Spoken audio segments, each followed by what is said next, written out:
Files, The Train Derailment, Part 1.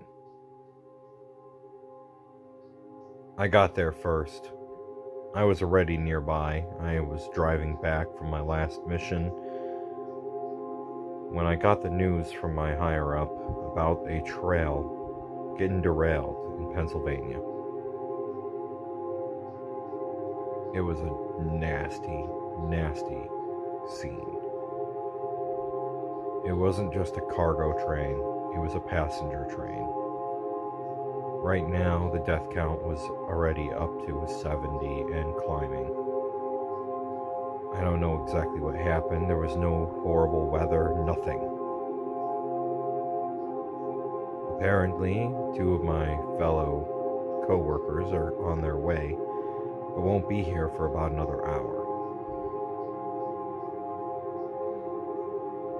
My power is, again, the ability to see things with my eye, track people's movements, etc.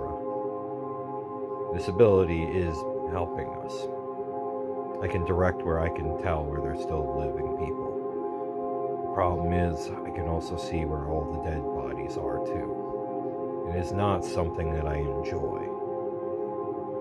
And I'm trying to figure out what happened. Right now, the recovery takes first and foremost. And then, after this, I'll begin to do my investigation. And as I walk down where the train, all the cars are laying apart, I notice there's somebody standing there. My left eye hurts, just even getting a glance of whoever that is. I don't know. She's just standing there, staring at the train. I'll have to try to not look directly at her. Whatever it is, whatever her real identity is, it pains me to even get a glance. That means that she's certainly not human. By the time the others arrived, I had made it down another 6 train cars. We had recovered about 20 passengers, and we recovered the bodies of another 30 more. Shaky, I sat down for a second as the two of them walked up. I could tell immediately one of them was undead and the other one had something weird going on with his left hand. But after that, I had never met these two, but I had heard they've done a couple of missions in the past, relatively new. So I got up to introduce myself.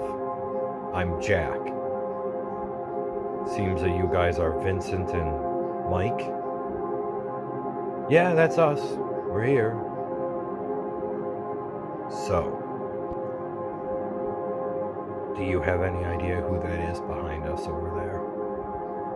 Vincent turned around, and so did Mike, pretty quickly. Mike smiled. Oh, it's that lady from the bar from when we were... Yeah. Louise, I think she said her name was. Well, let's go over there. So we walked over and introduced ourselves. I'm Jack, and I heard you've already met my co-workers. Mike and Vince nodded their heads and said hello. So what are you doing here, miss? The name's Louise Haifa, and I am here because one of my employees was on this train. What was he doing? If you don't mind me asking. I decided to be nice. I was going to reward him because he had found something I had been looking for a long time. And he was on his way to bring it to me. But now, it seems that he's dead. And the particular ring I was asking for is missing. Is there anything else you can tell us about him? Very loyal. Not somebody who would die very easily, but then again, I didn't expect a train to derail, and I don't know. So if you don't mind me asking, would anyone else be interested in this ring that you're mentioning? I suppose if they knew what it was, but without anyone knowing, it's just a simple ring. Even if you were to hold it and not know what it actually is, it wouldn't do anything. Well, thank you, Miss Haifa. Alright, boys, let's get back to going down the train in cars and trying to find any more people. As we walked away, I knew that she didn't tell us the whole truth. But at the same time, I did believe her that her employee was not the one who caused this. But somebody else did. Did they want the ring?